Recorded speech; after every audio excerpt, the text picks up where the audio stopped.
होया होवे, पर जे अंतले समय भी एक घड़ी वास्ते उस परमात्मा नूं याद कर लवे ते वो परमात्मा उसनूं अपनी गलवकड़ी दे विच लै लैंदा है। जी की एक ही पैमानी। इस करके सतगुरु गुरु अर्जन देव पातशाह जी उपदेश करदे, हे मेरी है जिंदे तेरी केवल ते केवल मन्नी जानी है एक गुरु दे अगे, एक दे अगे ही तेरा एक ने सहारा बनना है ते एक ने ही तेरा आसरा बनना है। अवर जतन कर रहे बहु तेरे, तिन तिल नहीं कीमत जानी। मनुख होर बथेरे जतन संसार दे विच करदा है, पर उन्हां सारे कीते हुए जतनां दी जदों तक गुरु दी शरण दे विच मनुख आवे ना, उस परमात्मा नूं याद ना करे, उन्हां दी एक तिल जिन्नी भी कीमत नहीं पैंदी।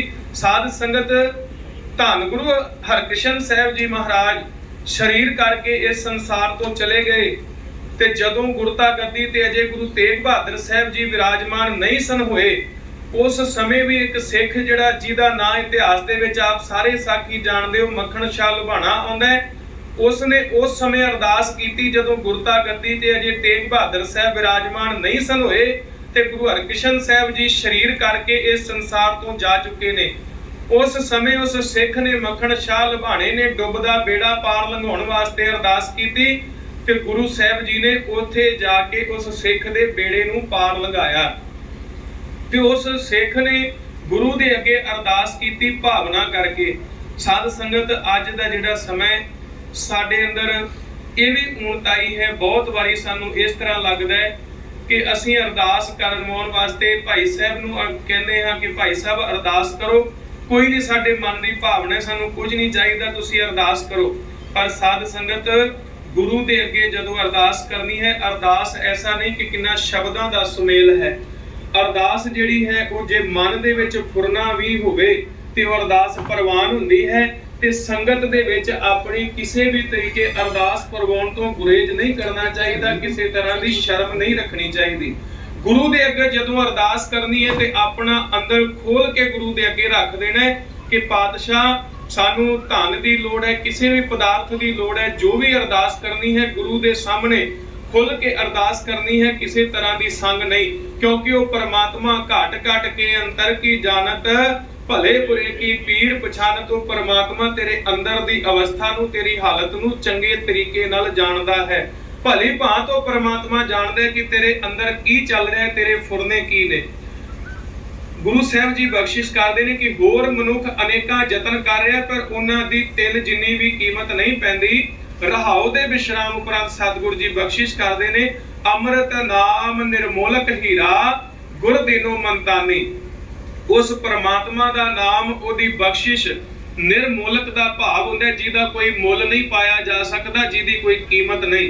उस परमात्मा दा नाम, ओदी कोई कीमत नहीं, ओदा कोई मुल नहीं दे सकता। ऐसी उस परमात्मा दे नाम दी वडियाई है।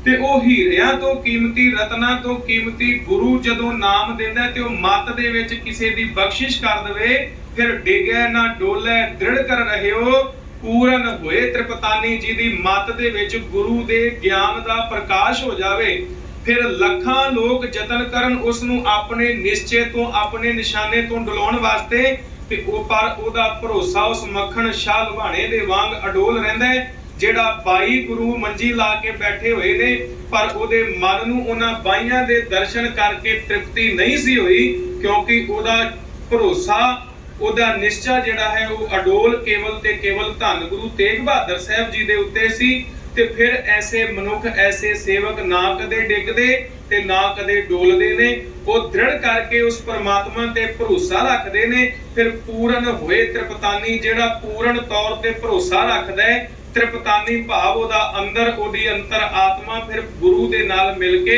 त्रिपत भी हो जाती है। जिवें उस मक्खण शाह लुभाणे ने धन गुरु तेग बहादुर साहब जी दे दर्शन करके कोठे ते चढ़ के रौला पा दिता, गुर लादो रे, गुर लादो रे, ओए जो बीच हम तुम कच होते, तिनकी बात बिलानी। गुरु साहब जी बख्शिश करते ने भाई, उस परमात्मा दे अंदर ते उस दे सेवक दे अंदर कोई भेद नहीं। जिवें कोई मनुख ये समझ लवे अलंकार मिल थैली हुई है, ਤਾਂ ਤੇ ਕਨਿਕ ਵਖਾਨੀ। ਜਿਵੇਂ ਕੋਈ ਮਨੁੱਖ ਸੋਨੇ ਦੇ ਅਨੇਕਾਂ ਗਹਿਣਿਆਂ ਨੂੰ ਅੱਡ ਅੱਡ ਦੇਖ ਕੇ ਇਹ ਸਮਝ ਲਵੇ ਕਿ ਇਹ ਸਾਰਾ ਸੋਨਾ ਜਿਹੜਾ ਕੋਈ ਵੱਖਰਾ ਵੱਖਰਾ ਰੂਪ ਹੈ, ਪਰ ਗੁਰੂ ਸਾਹਿਬ ਜੀ ਬਖਸ਼ਿਸ਼ ਕਰਦੇ ਨੇ ਜਦੋਂ ਸੁਨਿਆਰਾ ਉਸ ਸੋਨੇ ਨੂੰ ਸਾਰੇ ਗਹਿਣਿਆਂ ਨੂੰ ਭੱਠੀ ਦੇ ਵਿੱਚ ਤਪਾ ਕੇ ਢਾਲਦਾ ਹੈ ਤੇ ਉਹ ਫਿਰ ਸਾਰਾ ਸੋਨਾ ਇੱਕੋ ਰੂਪ ਹੋ ਜਾਂਦਾ ਹੈ। ਜਿਵੇਂ ਲੱਖਾਂ ਬੁਲਬੁਲੇ ਉੱਠ ਕੇ ਇੱਕ ਸਮੁੰਦਰ ਦੀ ਵਡਿਆਈ ਨਹੀਂ ਕਰ ਸਕਦੇ, ਲੱਖਾਂ ਨਦੀਆਂ ਜਾ ਕੇ ਸਮੁੰਦਰ ਦੇ ਵਿੱਚ ਮਿਲਦੀਆਂ ਨੇ, ਪਰ ਉਹ ਇਹ ਨਹੀਂ ਕਹਿ ਸਕਦੀਆਂ ਜਦੋਂ ਸਮੁੰਦਰ ਦੇ ਵਿੱਚ ਮਿਲ ਜਾਣ ਕਿ ਅਸੀਂ ਨਦੀਆਂ ਹਾਂ। ਉਹ ਸਾਰੀਆਂ ਨਦੀਆਂ ਸਮੁੰਦਰ ਦਾ ਰੂਪ ਹੋ ਜਾਂਦੀਆਂ ਨੇ ਤੇ ਸਾਰੇ ਬੁਲਬੁਲੇ ਫਿਰ ਪਾਣੀ ਦਾ ਰੂਪ ਹੋ ਜਾਂਦੇ ਨੇ। ਇਸੇ ਤਰ੍ਹਾਂ ਇਹ ਸਾਰਾ ਪਰਮਾਤਮਾ ਦਾ ਪਸਾਰਿਆ ਹੋਇਆ ਪਸਾਰਾ ਹੈ। ਇੱਕ ਸਮਾਂ ਐਸਾ ਹੁੰਦਾ ਕਿ ਸੇਵਕ ਤੇ ਸਾਹਿਬ ਇੱਕ ਦੂਸਰੇ ਦੇ ਵਿੱਚ ਅਭੇਦ ਹੋ ਜਾਂਦੇ ਨੇ, ਉਸ ਪਰਮਾਤਮਾ ਦਾ ਰੂਪ ਜਿਹੜੇ ਭਗਤ ਨੇ ਉਹ ਬਣ ਜਾਂਦੇ ਨੇ। ਪ੍ਰਗਟਿਓ ਜੋਤ ਸਹਿਜ ਸੁਖ ਸੋਭਾ ਬਾਜੇ ਅਨਹਤ ਬਾਣੀ। ਫਿਰ ਜਿਸ ਸੇਵਕ ਦੇ ਅੰਦਰ ਉਸ ਪਰਮਾਤਮਾ ਦਾ ਰੂਪ ਪ੍ਰਗਟ ਹੋ ਜਾਵੇ, ਭਾਵ ਉਹਦੇ ਮਤ ਦੇ ਵਿੱਚ ਗਿਆਨ ਦਾ ਪ੍ਰਕਾਸ਼ ਹੋ ਜਾਵੇ, ਤੇ ਜਿਵੇਂ ਇੱਕ ਹਨੇਰੇ ਕਮਰੇ ਦੇ ਵਿੱਚ ਦੀਵਾ ਬਾਲਿਆ ਜਿਹੜਾ ਹਨੇਰਾ ਹੈ ਉਹ ਕੋਹਾਂ ਦੂਰ ਚਲਿਆ ਜਾਂਦਾ ਹੈ, ਇਸੇ ਤਰ੍ਹਾਂ ਮਨੁੱਖ ਦੇ ਮੈਲੇ ਮਨ ਦੇ ਵਿੱਚ ਜਿਸ ਨੂੰ ਕਾਲਖ ਦੇ ਦਾਗ ਲੱਗੇ ਹੋਏ ਨੇ, ਵਿਕਾਰਾਂ ਦੇ ਦਾਗ ਲੱਗੇ ਹੋਏ ਨੇ, ਜਦੋਂ ਇਸ ਮਨ ਦੇ ਵਿੱਚ ਗਿਆਨ ਦਾ ਪ੍ਰਕਾਸ਼ ਹੋ ਜਾਵੇ ਤੇ ਉਹਦੀ ਸੋਭਾ ਜਿਹੜੀ ਹੈ ਉਹ ਇਹ ਸਾਰੇ ਸੰਸਾਰ ਦੇ ਵਿੱਚ ਖਿਲਰਦੀ ਹੈ ਤੇ ਉਸ ਪਰਮਾਤਮਾ ਦੀ ਉਸ ਅਕਾਲ ਪੁਰਖ ਦੀ ਅਨਾਹਦ ਧੁਨੀ ਜਿਹੜੀ ਹੈ ਉਹਦੇ ਹਿਰਦੇ ਦੇ ਵਿੱਚ ਵੱਜਣ ਲੱਗ ਪੈਂਦੀ ਹੈ। ਕਹ ਨਾਨਕ ਨੇ ਚਲ ਘਰ ਬਾਂਧਿਓ ਗੁਰ ਕੀਓ ਬੰਦਾਨੀ। ਫਿਰ ਗੁਰੂ ਨੇ ਐਸੀ ਕਿਰਪਾ ਕੀਤੀ, ਉਸ ਨੂੰ ਆਪਣੀ ਗਲਵਕੜੀ ਦੇ ਵਿੱਚ ਲੈ ਕੇ ਉਹਦੇ ਸਾਰੇ ਬੰਧਨ ਮੁਕਾ ਕੇ ਉਸ ਨੂੰ ਆਪਣੇ ਵਿੱਚ ਮੇਲ ਲਿਆ।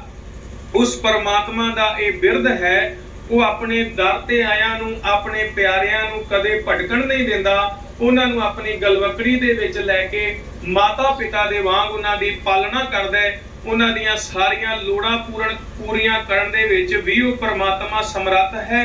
ਊਣਤਾਈ ਕਿਤੇ ਨਾ ਕਿਤੇ ਸਾਡੇ ਵਿੱਚ ਰਹਿ ਜਾਂਦੀ ਹੈ, ਸਾਡੀ ਅਰਦਾਸ ਦੇ ਵਿੱਚ, ਸਾਡੇ ਮਨ ਦੀ ਭਾਵਨਾ ਦੇ ਵਿੱਚ ਕਿਤੇ ਨਾ ਕਿਤੇ ਕੋਈ ਊਣਤਾਈ ਐਸੀ ਸਾਡੇ ਤੋਂ ਰਹਿ ਜਾਂਦੀ ਹੈ ਜਿਹੜਾ ਅਸੀਂ ਉਹਦੀ ਕਿਰਪਾ ਤੋਂ ਵਾਂਝੇ ਹੋ ਜਾਂਦੇ ਹਾਂ।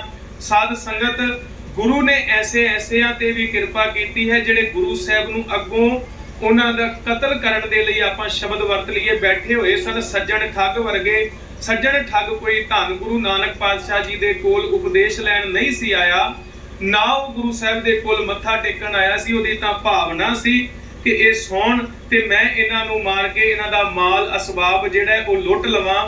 ਪਰ ਗੁਰੂ ਨੇ ਐਸੀ ਉਹਨਾਂ ਠੱਗਾਂ ਦੇ ਉੱਤੇ ਵੀ ਕਿਰਪਾ ਕੀਤੀ, ਕਿਉਂਕਿ ਕਿਰਪਾ ਜਿਹੜੀ ਹੈ ਕਰਮ ਕਰਨਾ ਮਨੁੱਖ ਦੇ ਹੱਥ ਵਿੱਚ ਹੈ, ਕਿਰਪਾ ਜਿਹੜੀ ਹੈ ਉਹ ਦਾਤੇ ਦੇ ਹੱਥ ਵਿੱਚ ਹੈ।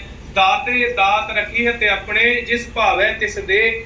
ਕਿਰਪਾ ਜਿਹੜੀ ਹੈ ਉਹ ਜਦੋਂ ਹੋਣ ਲੱਗਦੀ ਹੈ, ਜਿਹੜਾ ਗੁਰ ਪ੍ਰਸਾਦ ਹੈ, ਜਦੋਂ ਗੁਰੂ ਦੀ ਕਿਰਪਾ ਹੋਣ ਲੱਗਦੀ ਹੈ ਤੇ ਮਨੁੱਖ ਦੇ ਗੁਣ ਤੇ ਅਵਗੁਣ ਨਹੀਂ ਵੇਖੇ ਜਾਂਦੇ।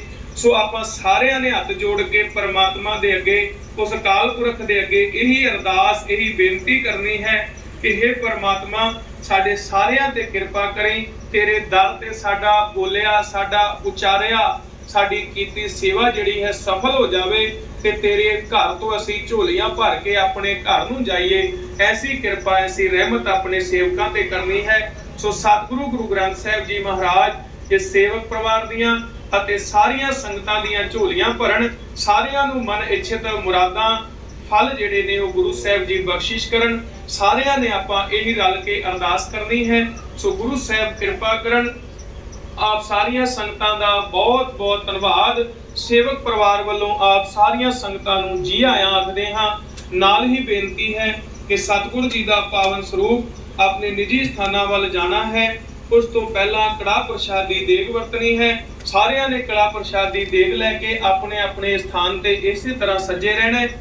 ਗੁਰੂ ਸਾਹਿਬ ਦਾ ਸਵਾਰਾ ਨਿੱਜੀ ਸਥਾਨ ਤੇ ਜਾਣ ਦੇ ਬਾਅਦ ਗੁਰੂ ਦਾ ਲੰਗਰ ਤਿਆਰ ਹੈ। ਸਾਰੀਆਂ ਸੰਗਤਾਂ ਨੇ ਲੰਗਰ ਛਕ ਕੇ ਜਾਣ ਦੀ ਕਿਰਪਾਲਤਾ ਕਰਨੀ ਜੀ। ਆਪ ਸਾਰੀਆਂ ਸੰਗਤਾਂ ਦਾ ਬਹੁਤ ਬਹੁਤ ਪਰਿਵਾਰ ਵੱਲੋਂ ਧੰਨਵਾਦ। ਕੋਟਾਨ ਕੋਟ ਸ਼ੁਕਰ ਧੰਨ ਗੁਰੂ ਗ੍ਰੰਥ ਸਾਹਿਬ ਜੀ ਮਹਾਰਾਜ ਦਾ। ਵਾਹਿਗੁਰੂ ਜੀ ਕਾ ਖਾਲਸਾ, ਵਾਹਿਗੁਰੂ ਜੀ ਕੀ ਫਤਿਹ।